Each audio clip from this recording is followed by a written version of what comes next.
अंक 6 नको बास झाला आता. अध्यक्ष महोदय, मूळ मुद्दा झाला आता. प्रश्न क्रमांक 15,677. अध्यक्ष महोदय, वितरित केल्याप्रमाणे. अध्यक्ष महोदय, खरं तर मंत्री महोदयांनी हा प्रश्नाचं उत्तर वाचलं, प्रश्न वाचला की नाही मला डाऊट आहे.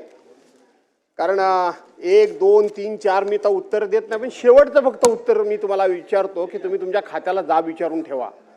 काय उत्तर आपण दिलंय?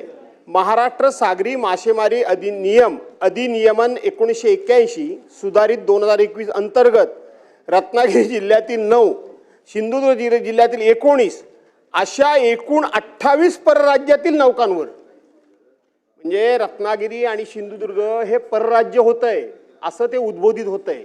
या ठिकाणी परराज्यातील थोडंसं सुधारणा करून घ्या, लगेच चिडू नका.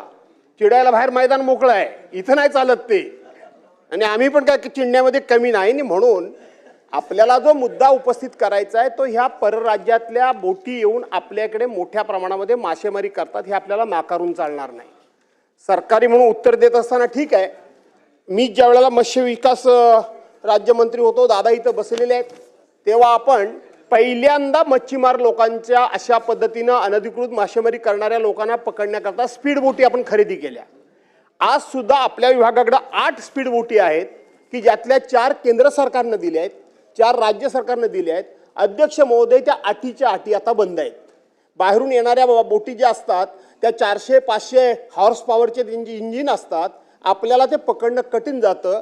आणि म्हणून ह्या बोटी जर खरोखर बंद असतील तर तात्काळ आपण सुरू करून त्या ठिकाणी आपल्या विभागाला आपण अलर्ट करणार का, हा एक मुद्दा. दुसरी गोष्ट, ज्या पद्धतीनं गुजरात राज्याने एक अतिशय कडक कायदा केलाय की त्यांच्या हद्दीमध्ये 12 फॅदमच्या पलीकडे जर त्यांच्या हद्दीमध्ये दुसऱ्या राज्यातल्या जर बोटी आल्या मासेमारी करण्याकरता तर ते केवळ दंडाची रक्कम लावत नाहीत, त्या मासेच्या किमती इतकी दंडाची रक्कम किंवा ते मासे जप्त करणं अशा पद्धतीचा विषय न करता त्यांनी स्वतंत्र कायदा करून त्या ठिकाणी अत्यंत कडक अशा पद्धतीची कारवाई केली. आपण त्या कायद्याचा अभ्यास करून मंत्री महोदय तशा प्रकारचा कायदा करणार का, हा दुसरा मुद्दा आहे अध्यक्ष महोदय.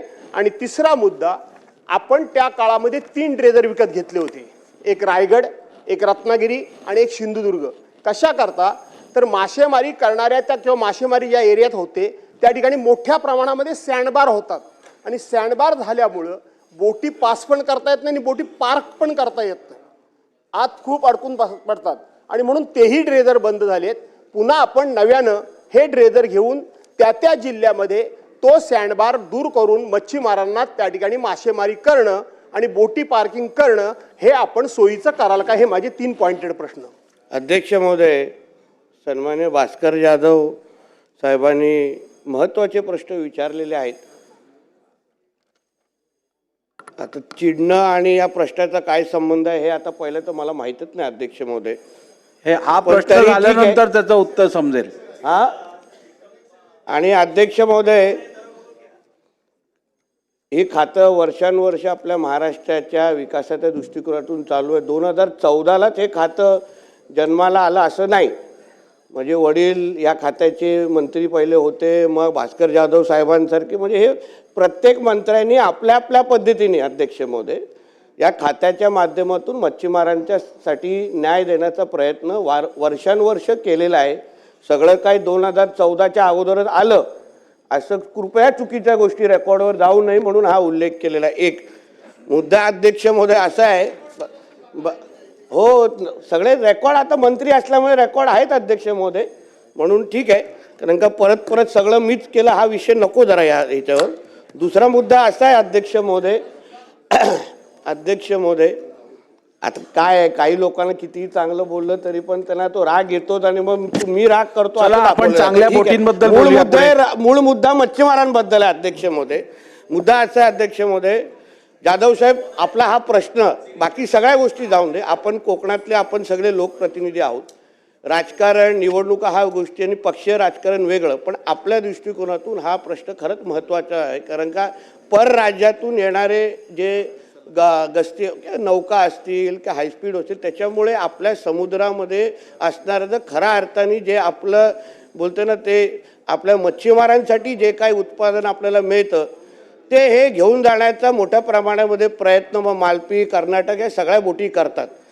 आपल्यासाठी हा प्रश्न अतिशय महत्त्वाचा असल्यामुळे आहे अध्यक्ष महोदय, कारण का जे काही बाहेरच्या ह्या बोटी येतात, आपल्याकडे असलेल्या ज्या गस्ती नौका आहे जाधव साहेब, ते आत्ता लाकडी आहेत आणि लाकडी असल्यामुळे समोरच्या ज्या काही मोठ्या परराज्यातल्या जे काही मच्छीमार बोटी येतात त्या स्टीलच्याही असतात, त्याच्यामध्ये जाधव साहेब वेपनही असतात. आपल्यालाही माहिती आहे रत्नागिरी या भागामध्ये आपले जेव्हा अधिकारी त्यांना पकडायला जातात तेव्हा त्यांच्यावर हल्लेही झालेले आहेत. म्हणून आम्ही तरी ह्या 12 महिन्याच्या ह्या कारकिर्दीमध्ये जाधव साहेब आम्ही प्रयत्न असाच केलेला आहे की जास्त कारवाई ह्या गोष्टीवर कसा करता येईल.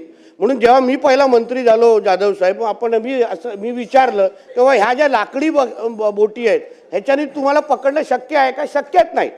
म्हणून आणि खरं म्हटलं तर पूर्ण आपल्या किनारपट्टीवर जे 877 किलोमीटर झालेले आहेत, फक्त 5 गस्ती नौका ह्या काहीच कामाच्या नाही आहेत. म्हणून 15 स्टीलच्या गस्ती नौकाची ऑर्डर आम्ही लोकांनी जाधवजी दिलेल्या आहेत. या महिन्यात पहिल्या 5 आपल्याला उपलब्ध होणार आहेत. त्याचबरोबर काही महिन्या अगोदर 9 मला वाटतं जानेवारीच्या जवळपास आम्ही ड्रोनची सुरक्षा पण सुरू केलेली आहे.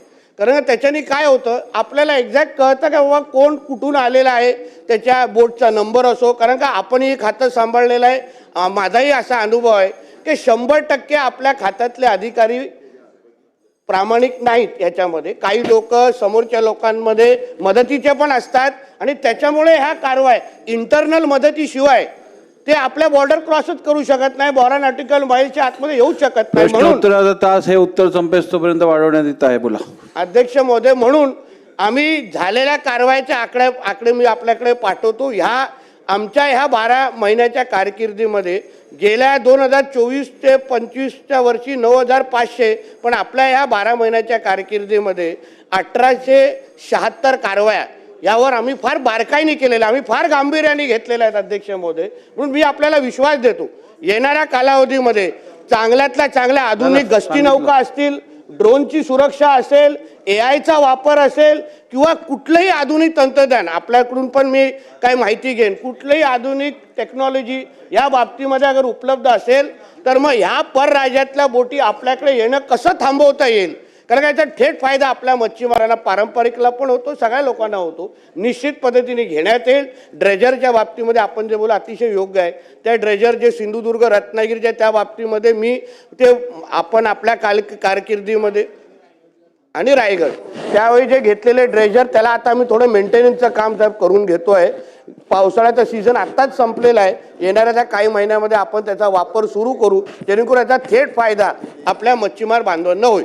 धन्यवाद. ठीक आहे. एकच मंत्री महोदय, प्रश्नोत्तर तास संपलेला आहे, परंतु एकच ह्याच्यात आपल्याला सजेशन असं आहे की या गस्ती नौका ज्या आहेत आणि त्यावरती काम करणारे कर्मचारी जे आहेत त्या कर्मचाऱ्यांमध्ये किनारपट्टीवरती राहणाऱ्या स्थानिक मच्छीमार समाजातील जर युवकांना संधी दिलीत